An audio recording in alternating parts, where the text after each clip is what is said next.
ஸ்ரீ மாத்ரே நமக.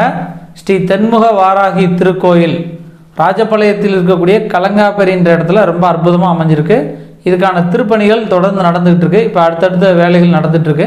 இந்த திருப்பணியில் நீங்களும் கலந்து கொண்டு பலன் பெறணும் அப்படிங்கிறது தான் இந்த வீடியோவில் நான் தெரிவிக்கிறேன். அதாவது எப்போதுமே ஒரு கோயில் கட்டும்போது அதில் ஒரு செங்கல்னாலும் ஒரு சிமெண்ட் மூடனாலும் ஒரு ரூபானாலும் ஒருத்தருடைய பங்கு இருக்கணும் அப்படின்னு சொல்லுவாங்க. அதாவது கோயில் கட்டுவது ரொம்ப சிறப்பானது. ஆலயம் தொழுவது சாலமோன் என்று, அந்த ஆலயத்தை கெட்டுவது அதை விட ரொம்ப சிறப்பானது. அப்படிப்பட்ட அந்த ஆலயத்தை கெட்டுவதற்கு உதவுவது ரொம்ப சிறப்பானது. அதனால் நீங்கள் இந்த கோயிலுக்கு ஏதாவது ஒரு தொண்டு, ஒரு ரூபானாலும் உங்களால் முடிஞ்சதை இந்த தொண்டை இந்த கோயிலுக்கு செய்யணும், அந்த பலனை நீங்கள் பெறணும் அப்படிங்கிற உயர்ந்த நோக்கத்தோடு தான் இந்த வீடியோவில் தெரிவிக்கிறேன். ஒருவேளை அந்த ஸ்ரீ தென்முக வாராகி திருக்கோயில் திருப்பணியில் நீங்கள் கலந்துக்கணும் அப்படின்னு விரும்புனீங்கன்னா இந்த கீழே இருக்கக்கூடிய நம்பரை தொடர்பு கொள்ளுங்க. எங்களுடைய அக்கௌண்ட் டீட்டெயில்ஸ்லாம் வரும், அதில் பாருங்கள். உங்களால் முடிஞ்சதுன்னா ஏதாவது இந்த திருப்பணியில் கலந்து கொண்டு பலன் பெறுங்க. அம்பாளுடைய பரிபூர்ண அனுகிரகம் உங்களுக்கு கிடைக்கணும் அப்படின்னு பிரார்த்திக்கிறேன். அனைவருக்கும் வணக்கம். நான் உங்கள் புதிய நாயகம் பேசுகிறேன். நீங்கள் நிறைய யூஸ்ஃபுல்லான விஷயங்கள் பார்க்கணும்னு நினச்சிங்கன்னா யூஸ்ஃபுல் 96 சேனலை மறக்காமல் சப்ஸ்கிரைப் பண்ணுங்கள். சனி பெயர்ச்சி எப்போ வருது அப்படின்னு நம்ம பார்த்தோன்னா, இந்த சனி பெயர்ச்சி வந்து 20/12/2023 மார்கழி மாதம் 4ஆம் தேதி புதன்கிழமை அன்று நிகழவுள்ளதான் சனி பெயர்ச்சி. நான் சொல்கிறது வந்து வாக்கிய பஞ்சாங்க முறைப்படி திருநள்ளாறில் நடக்கக்கூடிய அந்த நிகழ்வான சனி பெயர்ச்சியுடைய தேதி தான் 20/12/23. அதாவது சனி பகவான் மகர ராசியிலிருந்து கும்பராசிக்கு பெயர்ச்சி ஆகக்கூடிய நிகழ்வு தான் இந்த சனி பெயர்ச்சி. மாலை சுமார் 5:20 சனி பகவான் மகர ராசி அவிட்ட நட்சத்திரம் 2ஆம் பாதத்தில் இருந்து கும்பராசி அவிட்ட நட்சத்திரம் 3ஆம் பாதத்திற்கு பெயர்ச்சி ஆகக்கூடிய நிகழ்வு தான் இந்த சனி பெயர்ச்சி. இந்த வீடியோவில் வரக்கூடிய இந்த பெயர்ச்சி பலன்கள் இது எல்லாமே வந்து பொதுவான பலன்களே. உங்களோட ஜாதகத்தில் இருக்கக்கூடிய அந்த கட்டங்களில் உள்ள நிலைகளை பொறுத்தும், உங்களோட நடப்பு திசை இப்போ நடந்துட்டு இருக்கக்கூடிய திசா அமைப்புகளை பொறுத்தும் சில மாறுதல்கள் இதில் இருக்கும் அப்படிங்கிறத நான் தெரிவிச்சுக்கிறேன். அதாவது இந்த வீடியோவில் வரக்கூடிய எல்லா பலன்களுமே பொதுவான பலன்கள் தான். உங்கள் ஜாதகத்திலும் உங்கள் கட்டங்களில் உள்ள நிலைப்படி சின்ன மாற்றங்கள் இதில் இருக்கும் அப்படிங்கிறத தெரிவிச்சுக்கிறேன். நன்றி.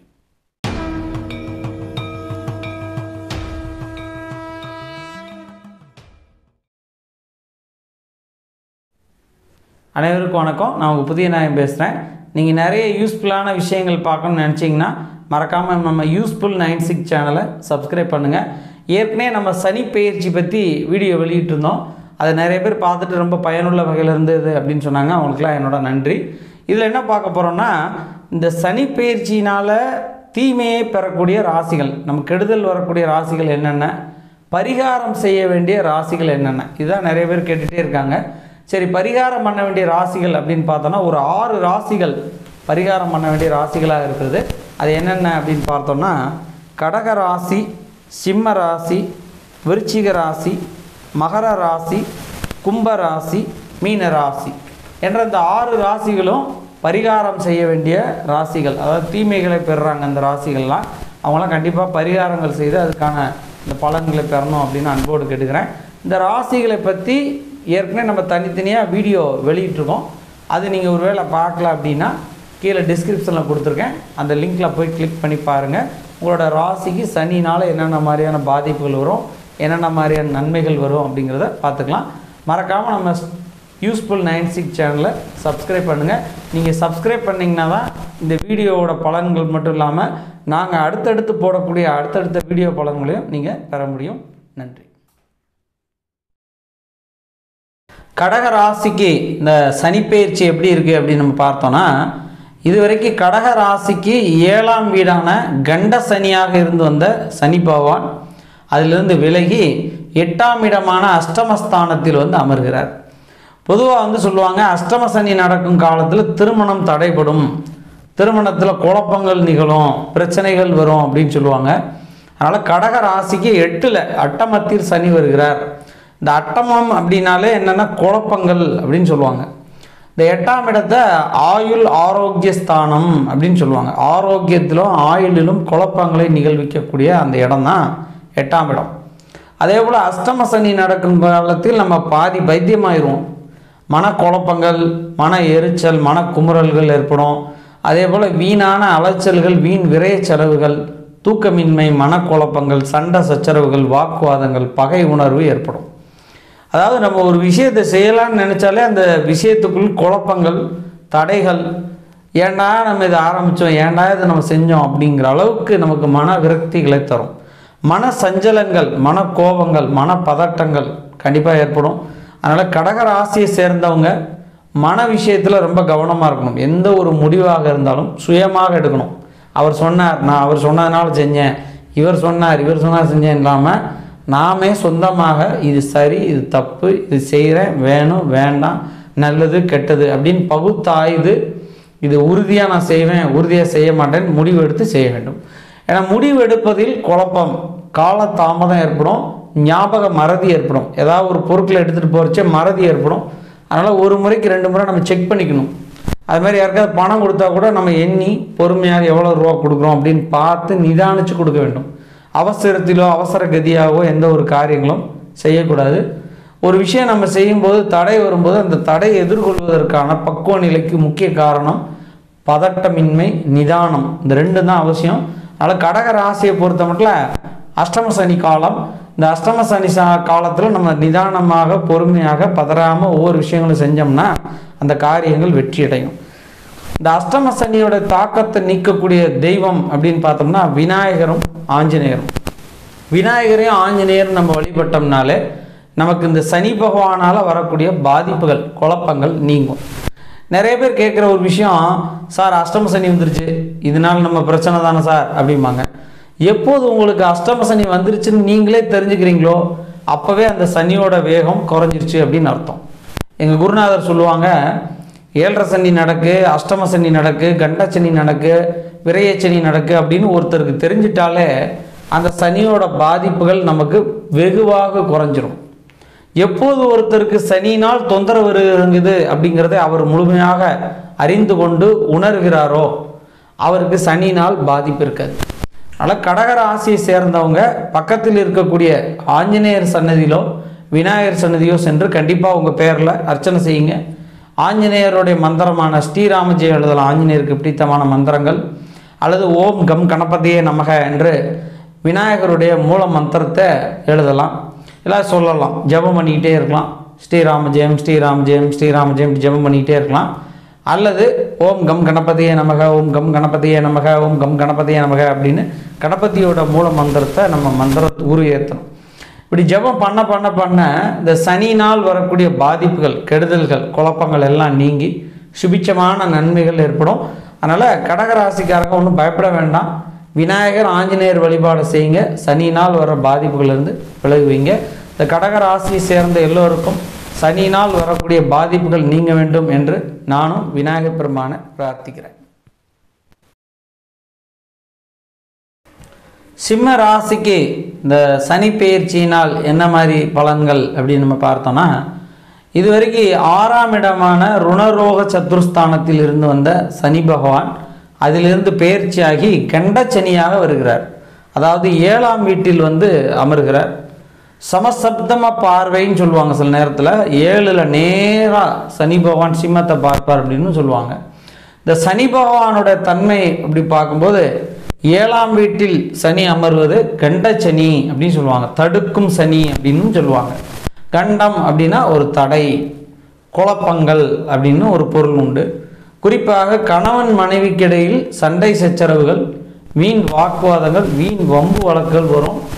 பூர்வீக சொத்துக்களிலோ இல்லை அண்ணன் நம்பிக்கையிடையில் சொத்துல பிரச்சனைகளோ வர்றதுக்கு, வழக்குகள் ஏற்படுவதற்கு வாய்ப்புகள் இருக்குது.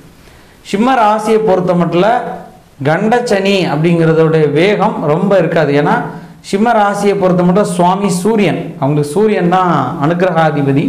இந்த சூரியனோட ராசிக்காரங்களுக்கு சனியினால் பெரிய கெடுதல்கள் எப்போதுமே வராது. சனி பகவானோட பெயர் தான் அப்படின்னு நம்ம பார்த்தோம்னா மாந்தியே நன்மையை தரக்கூடியவர் தாத்தாவுக்கு அப்படின்னு சொல்லுவாங்க. அதாவது சூரியனுக்கு 3 பசங்க, ஒன்று சனி பகவான், இன்னொன்று யமதர்மர், யமுனா தேவி. சூரியனோட பெயர் தான் சனி பகவான். சூரியனும் சனியும் பகையான கிரகங்கள் அப்படின்னு சொல்லுவாங்க. அதனால இந்த சிம்ம ராசிக்கு சனி பெரிய அளவு கெடுதல்கள், பாதிப்புகளை தராது. இருந்தாலும் கண்டச்சனியாக வர்றதுனால அந்த கண்டச்சனியோட தாக்கம் பயங்கரமாக இருக்கும். போக்குவரத்துகளிலோ காயங்கள் படுவதற்கோ வைத்திய செலவுகளோ உடலில் காயங்கள், உஷ்ண கோளாறுகளோ, மின்சாரம், தீ, நெருப்பு விபத்துகளோ ஏற்படுவதற்கான வாய்ப்புகள் இருக்குது. அதனால் வாகனங்களில் நம்ம போகிறச்சே, கார்லேயோ வண்டியிலையோ டூ வீலரில் எங்கே போனாலும் சரி, ரொம்ப பொறுமையாக, அவசரப்படாமல், மெதுவாக, நிதானமாக செல்ல வேண்டும். கண்டச்சனி இருக்கக்கூடிய இந்த 2.5 வருட காலமும் சிம்ம ராசிக்கு எதிர்பாராத விபத்துகள், காயங்கள், உடல் ரீதியான சிறு சிறு உபாதைகள், அசௌகரியங்கள் ஏற்படும். உடம்புல ஏதாவது பிரச்சனைகளோ கோளாறுகளோ ஏற்பட்டால் உடனே அதுக்கு டாக்டர்கிட்ட போய் நம்ம வைத்தியம் பார்த்துக்கணும். அது சின்ன வலி தானே, சின்ன பிரச்சனை தானே அப்படின்னு நம்ம அசால்ட்டாக விடாமல் அதுக்கான வைத்திய முறையை, சரியான முறைகளை நாம் கடைபிடிக்கணும். அதனால் சிம்ம ராசிக்கு இந்த கண்டச்சனியினால் சில பாதிப்புகள், குழப்பங்கள் இருக்குது. சூரிய பகவான் வழிபாடு செய்வது ரொம்ப விசேஷமானது. ஒவ்வொரு ஞாயிற்றுக்கிழமை அன்றும் சூரியனை வணங்கி, சூரிய நமஸ்காரம் பண்ணி, சூரிய மந்திரங்கள் சொல்லலாம். சூரிய காயத்ரி சொல்லலாம். பாஸ்கராய வித்மகே மகஜுதிகராய திமகே தன்னோ சூரிய பிரச்சோதியாது, இல்லை சூரியாய நமக, இப்படி சூரியனை நினச்சிட்டே இருக்கலாம். இல்லை பாஸ்கராய நமக அப்படின்னு சூரியாய நமகன்னு கூட சொல்லலாம். இப்படி சொல்ல சூரியனோட சக்தி கிடைக்க இந்த கண்டச்சனியினால் வரக்கூடிய பாதிப்புகள், குழப்பங்கள்லேருந்து நம்ம விடுபடலாம். அதனால் கண்டச்சனி இருக்குன்னு ஒன்றும் பயப்பட வேண்டாம். சூரிய வழிபாடு செய்யுங்க. சூரிய பகவானுடைய பரிபூர்ண அனுக்கிரகத்தால் இந்த சனியால் வரக்கூடிய பாதிப்புகள் நீங்கும்.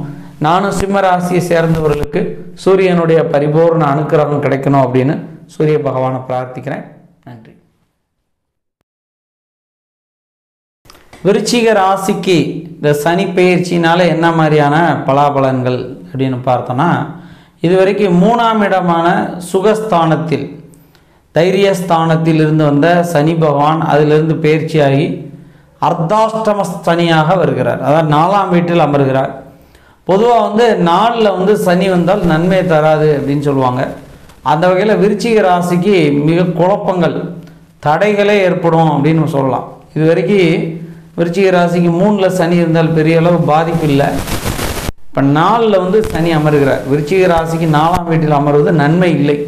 அதனால் மிகுந்த குழப்பங்கள், பதட்டம், எரிச்சல், கோபம், தூக்கமின்மை, உடல் ரீதியான உபாதைகள், உடல் கோளாறுகள், நரம்பியல் சார்ந்த கோளாறுகள், தோல் அலர்ஜி, மந்தத்தன்மை, படிப்பில் கவனமின்மை, ஒரு விஷயத்துக்குள்ளே போகும்போது ஏன்டா அதை செய்கிறோம் அப்படிங்கிற மாதிரி இருக்கும்.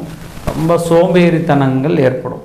வேற பார்த்துக்கலாம், அப்புறம் பார்த்துக்கலாம், நாளைக்கு செஞ்சுக்கலாம் அப்படிங்கிற மாதிரி மந்தத்தன்மை ஏற்படும். இந்த அர்த்தாஷ்டம சனி அப்படிங்கிறது அர்த்தன பாதி, அஷ்டமன பைத்தியம்னு சொல்லுவாங்க. பாதி பைத்தியமாக்கிறோம். அதே மாதிரி சுப தடைகள் ஏற்படும்.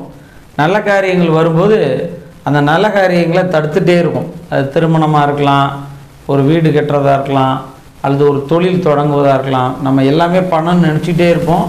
அதை பண்ணுவதற்கான எல்லா வாய்ப்புகளும் சாத்தியங்களும் நம்மளை தேடி வரும். கடைசி பார்த்தா அது பண்ண முடியாமல் போயிடும். அப்படி ஒரு சில முட்டுக்கட்டைகள், தடைகள், குழப்பங்கள் ஏற்படும் அப்படின்றது. விருச்சிக ராசியை சேர்ந்தவங்க கண்டிப்பாக சனி பிரீத்தம் செய்யணும். வாய்ப்பு கிடைச்சா அவசியம். குச்சனூர் மற்றும் திருநள்ளாறு என்ற இந்த சனி சேத்திரங்கள் பக்கத்தில், உங்கள் ஊருக்கு பக்கத்தில் எந்த சனி பகவானுடைய சேத்திரம் இருக்கோ அங்கே போய் சுவாமிக்கு தீபம் போட்டு பிரார்த்தனை பண்ணி வணங்கி ஒரு நன்மை தரும். அடுத்து ஒவ்வொரு வாரமும் சனிக்கிழமை போய் விநாயகருக்கு அருகம்பில் மாலை சாத்தி வணங்கி வந்தோம் அப்படின்னா நம்ம கஷ்ட நஷ்டங்கள், மனபாரங்கள், மனக்குழப்பங்கள் விலகும். பூர்வீக சொத்துக்களில் வீணான வம்பு வழக்குகள் ஏற்படும். குறிப்பாக தந்தை வழியிலிருந்து வர வேண்டிய சொத்துக்களில் தடைகள், குழப்பங்கள் ஏற்பட வாய்ப்பு இருக்குது. அண்ணன் தம்பிக்கு இடையில் வீணான வம்பு வழக்குகள் வர வாய்ப்பு இருக்குது. அதே போல் நம்ம எங்கேயாவது வெளியே போகும்போதும் யாரோடது நம்ம சண்டை போடுறதுக்கோ, வீணான பகையாவதற்கோ, வீணான மனக்கசப்புகள் வருவதற்கோ வாய்ப்பு இருக்குது. அதனால் ஒவ்வொரு விஷயங்களும் நம்ம செய்யும்போதும் கவனமாக, பொறுமையாக, நிதானமாக முடிவுகள் எடுக்கும்போது ரொம்ப தெளிவான முடிவுகளாக எடுத்து நிதானமாக செய்ய வேண்டும். சுப காரிய தடை இருக்கிறதுனால ஒரு காரியம் செய்கிறதுக்கு முன்னாடி நல்லா அவங்கள பற்றி விசாரித்து என்ன ஏதுன்னு எல்லா விதமான அந்த தகவல்களையும் தெரிந்து கொண்டு அந்த காரியத்துக்குள்ளே இறங்கணும். பதறாத காரியம் சிதறாது. விருச்சிக ராசியை பொறுத்த மட்டும் பதட்டம் அதிகமாகும். அதனால் பதறாமல் நிதானமாக இருக்கணும். அதனால தான் விநாயகர் வழிபாட சொல்கிறோம். விநாயகரை வணங்க நமக்கு சாந்தத்தன்மை ஏற்படும். விநாயகரோட மூல மந்திரம் பார்த்திங்கன்னா கம் கணபதியே நமக சொல்லுவாங்க. உனக்கு ஒன்றும் தெரியலையா, கம்முன்னு கடை அப்படிம்பாங்க. இந்த கம்முன்னு கடைங்கிறது தான் கம் கணபதியே நமக. இந்த கம் கணபதியே நமக்கு மந்திரத்தை சொல்ல நமக்கு விநாயகருடைய பரிபூர்ண அனுக்கிரகம் கிடைக்கும். சனியினால் வரக்கூடிய கெடுதல்கள், பாதிப்புகள் நம்மளை விட்டு விலகும். அதனால் விருச்சிக ராசிக்கு அர்த்தாஷ்டம சனி வந்தாலும் பயப்பட வேண்டாம். விநாயகர் வழிபாடு தொடர்ந்து செஞ்சுக்கிட்டே இருங்க. நன்மைகளை கிடைக்கும். மகர ராசிக்கு இந்த சனி பெயர்ச்சி எப்படி இருக்குது அப்படின்னு பார்த்தோன்னா, மகர ராசியிலிருந்து தான் சனி பகவான் பெயர்ச்சியாகி கும்பத்துக்கு போகிறார். அதாவது இது காலம் மகர ராசியில் அமர்ந்து வந்த சனி பகவான் அதிலிருந்து பெயர்ச்சியாகி கும்பராசிக்கு செல்லக்கூடிய நிகழ்வு தான் இந்த சனி பெயர்ச்சி. சரி, அதாவது 2ஆம் வீட்டில் வந்து அமர்கிறார். வாக்கு தனவர குடும்பம் அப்படிங்கிற இடத்துல அமர்கிறார். இதுவரைக்கும் ஜென்ம சனியாக இருந்தார், அதாவது மகர ராசியிலே இருந்தார். அதுலேருந்து விலகி பாதச்சனியாக வர்றார். இந்த பாதச்சனி காலத்தில் ரொம்ப நிதானம் தேவை அப்படின்னு சொல்லுவாங்க, பொறுமை தேவை அப்படின்னு சொல்லுவாங்க. ஏன்னா ரொம்ப பதட்டம் வரும், உடனே எல்லாம் நடக்கணும்னு நினைப்போம். இது இப்படி ஆயிடுச்சுன்னா, அது அப்படி ஆயிடுச்சுன்னா, அப்படி நடந்துருச்சுன்னா, இப்படி நடந்துருச்சுன்னா அப்படின்னு ரொம்ப பயந்த சுபாவங்கள் ஏற்படும். அது மாதிரியும் சில சூழ்நிலைகள், சில சம்பவங்கள் நமக்கு நடக்கும். அதனால் அந்த பதட்டங்கள் வரும். பொதுவாக 2ல் வாக்குஸ்தானத்தில் சனி அமரும்போது பேசுவதை குறைக்கணும் அப்படிம்பாங்க. நம்ம தேவையில்லாமல் ஏதாவது பேசி அதில் மாட்டிக்கிடுவோம் அப்படின்னு சொல்லுவாங்க, வாக்கு சனின்னு சொல்லுவாங்க இதை. அதனால் 2ல் வந்து சனி அமர்ந்திருப்பதனால வாக்கு தனவர குடும்பத்தில் நம்ம ஏதாவது ஒன்று சொன்னோம்னா அவங்க ஒன்று புரிஞ்சுக்கிட்டு ஏதாவது பிரச்சனை வரலாம். பண விஷயத்தில் கோளாறுகள் ஏற்படலாம். ஏன்னா தனவரம் அப்படின்னு சொல்கிற 2ஆம் இடத்துல சனி இருக்கிறதுனால பணம் கையில் நிற்காது. கையில் நின்னாலும் உடனடியாக நமக்கு கையை விட்டு செலவாகிக்கிட்டே இருக்கும். கோபதாபங்கள், மனப்பதட்டங்கள், தூக்கமின்மை, நரம்பு கோளாறுகள், இரத்த உபாதைகள், வைத்திய செலவுகள், சில கட்டிகள், அறுவை சிகிச்சைகள் பண்ணுவதற்கான வாய்ப்புகளும் தேடி வரும். அதாவது மகர ராசிக்கு இன்னும் 2.5 வருஷம் 7.5 சனி இருக்குது. அதனால் அந்த 7.5 சனி முடியும் போது ஒரு சில குழப்பங்களை கொடுக்கும். ரொம்ப கவனமாக இருக்கணும். முடிவுகள் எடுக்கும்போதோ ஒரு காரியங்கள் செய்யும்போதோ ரொம்ப பொறுமையாக நிதானமாக பார்த்து அவசரப்படாமல் நம்ம செய்யணும். கண்டிப்பாக திருநள்ளாறு, குச்சனூர் போன்ற சனி சேத்திரங்களில் போய் சனியை வணங்கி அங்கே உள்ள புண்ணிய தீர்த்த நீராடி வருவது நல்லது. பக்கத்தில் இருக்கக்கூடிய விநாயகர் சன்னதி சென்று அந்த விநாயகரை வணங்கி வருவதும் நன்மை தரும். மகர ராசிக்கு சனியினால் பெரிய அளவு நன்மைகள் இல்லை, இருந்தாலும் விநாயகர் வழிபாடு செய்ய அந்த சனியினால் வரக்கூடிய பாதிப்புகள் விலகும். கும்பராசிக்கு இந்த சனி பெயர்ச்சினால் என்னென்ன மாதிரியான நிகழ்வுகள் அப்படின்னு பார்த்தோன்னா, இதுவரைக்கும் விரய சனியாக இருந்தார். 12ஆம் இடமான விரயஸ்தானத்தில் அமர்ந்து கொண்டு விரய சனியாக இருந்தால், அதாவது கும்பராசிக்கு 7.5 சனி நடக்கு. இந்த 7.5 சனி அப்படிங்கிறது 3 பிரிவுகளை கொண்டது. 2.5 இந்த 3 2 சேர்ந்தா அது 7.5 சனி. முதல் 2 வந்து விரய சனி, அடுத்து வந்து ஜென்ம சனி, அடுத்து பாத சனி. 2 5 5 2 7.5. இப்போ 2.5 வருஷம் முடிஞ்சிருக்கு, விரய சனி முடிஞ்சு ஜென்ம சனி வந்திருக்கு. அதாவது ஜென்ம சனி இன்னொரு என்ன சொல்லுவாங்கன்னா, தலைக்கு மேலே சனி வந்திருக்கு அப்படின்னு சொல்லுவாங்க. அதனால் கும்பராசிக்கு பெரிய அளவு நன்மைகள் அப்படின்னு நம்ம சொல்ல முடியாது. இருந்தாலும் கும்பராசிக்கு சுவாமியே சனி தான். இந்த அவருக்கு ராசி அதிபதியே சனி தான். கும்பராசி அதிபதி சனி பகவான். அந்த சனி பகவான் தன் சொந்த வீட்டில் ஆட்சியில் அமர்ந்திருக்கிறதுனால பெரிய அளவு ரொம்ப கெடுதல்கள் பண்ண மாட்டார். அதே போல் இதுக்கு முன்னாடி விரய சனியாக இருக்கும்போது தான் சில விரயங்கள், தேவையில்லாத வம்பு வழக்குகள், குழப்பங்கள், மனக்குழப்பங்கள், மன சஞ்சலங்கள் ஏற்பட்டிருக்கும். இப்போ ஜென்ம சனியாக வர்றதுனால ரொம்ப பெரிய அளவு பாதிப்பு இருக்காது. அதை நிறைகுடம்னு சொல்லுவாங்க. நிறகுடமாக இருக்கும்போது தழும்பாது அப்படின்னு சொல்லுவாங்க. அந்த வகையில் கும்பராசியிலே சுவாமி வந்து அமர்வதனால சனியினால் பெரிய கெடுதல்கள் ஏற்படாது. அதாவது நம்ம வீட்டு நாயே நம்மளை கடிக்காது அப்படின்னு சொல்லுவாங்க. அந்த போல் நம்ம வீட்டிலே அவருடைய வீட்டுக்காரரே அவர் வீட்டில் அமர்ந்திருப்பதனால கும்பராசிக்கு பெரிய பாதிப்புகள் இருக்காது. இதனால் 7.5 சனி நடந்துகிட்ருக்கு. இந்த 7.5 சனி நடக்கிறதுனால ஆபத்துகள் ஏற்படும். போக்குவரத்துகளிலோ வெளி பிரயாணங்களிலோ ஏதாவது ஒரு வேலிவான பொருட்களை தொலைப்பதற்கோ, பணத்தை இழப்பதற்கோ, ஏதாவது ஒரு பொருட்களை நம்ம மறந்து விடுறதுக்கோ, ஒரு நேர காலங்களை தவற விடுவதற்கோ வாய்ப்புகள் இருக்குது.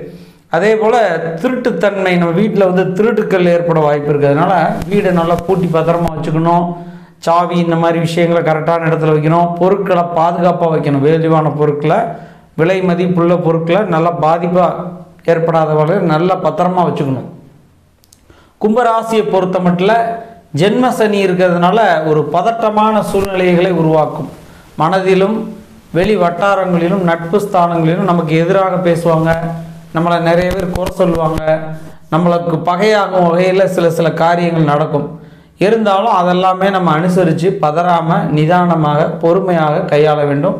ஜென்ம சனி நடக்கும்போது பதட்டம், எரிச்சல், கோபம், தூக்கமின்மை, உடல் ரீதியான சிறு சிறு கோளாறுகள், உடல் ரீதியான வைத்திய செலவுகள் வந்து சேரும்.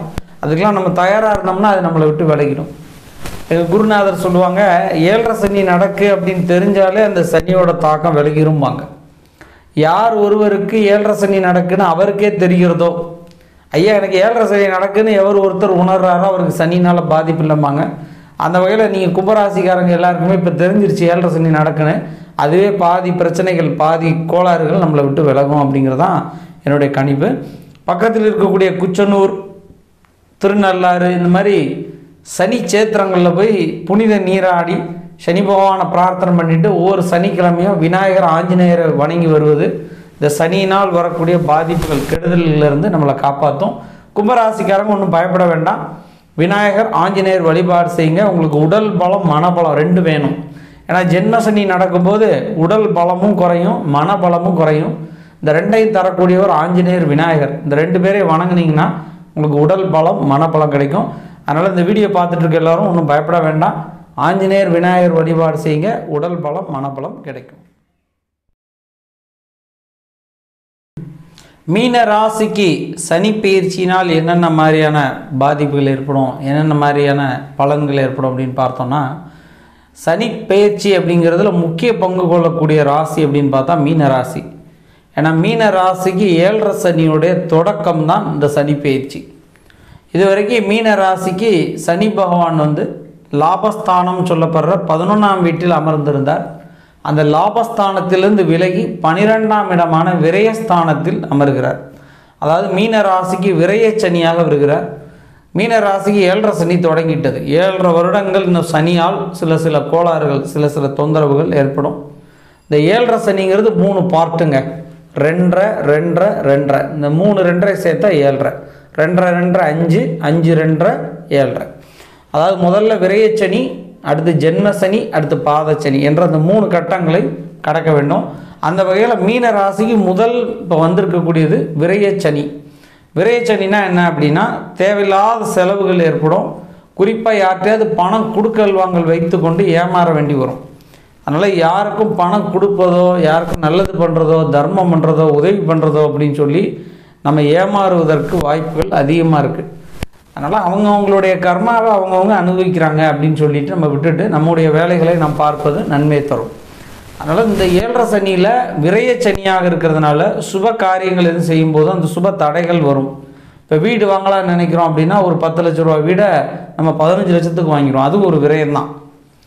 இல்லை இந்த விஷயத்தை வந்து இப்போ கொடுக்குறோம், 10 லட்ச ரூபா உள்ள பொருளை 7 லட்ச ரூபாய்க்கு நம்ம கொடுத்துருவோம். அப்படி விரயங்கள் ஏற்படும். அதனால் ஒரு காரியங்கள் நம்ம வருமானம் வந்தாலும் சரி, செலவு செஞ்சாலும் சரி, அதை ரொம்ப யோசித்து இது சரிதானா, இதனால் எதுவும் பாதிப்புகள் ஏற்படுமா, இதனால் நமக்கு குழப்பம் ஏற்படுமா அப்படின்னு நல்லா பார்த்து செய்யணும். இல்லைன்னா விரயங்கள் ஏற்படும். அதே போல் உடல் ரீதியாகவும் சில விரயங்கள் மீனராசிக்கு ஏற்படும். உடல் ரீதியான வைத்திய செலவுகள், உடலில் ஏதாவது வலிகள், அறுவை சிகிச்சை பண்ணுற மாதிரியோ, இரத்த கோளாறுகளோ, உடலில் சிறு வயிற்று பகுதிகளில் சிறு உறுப்புகளில் கோளாறுகளோ ஏற்படலாம். அதனால் இந்த விரயசனி காலம் முடியும் வரை ரொம்ப கவனமாக இருக்கணும்.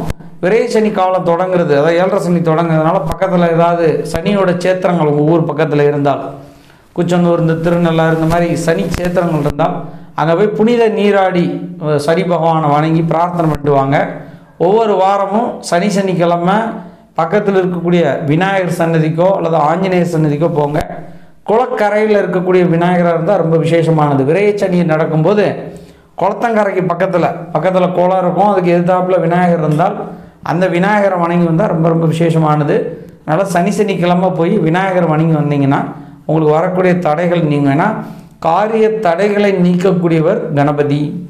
நமக்கு வரக்கூடிய என்ன தடைகள், என்ன குழப்பங்கள் இருந்தாலும் கணபதியை வணங்கினோம்னா அந்த காரிய தடைகள் நீங்கும். அதனால் விநாயகரை வணங்குங்க.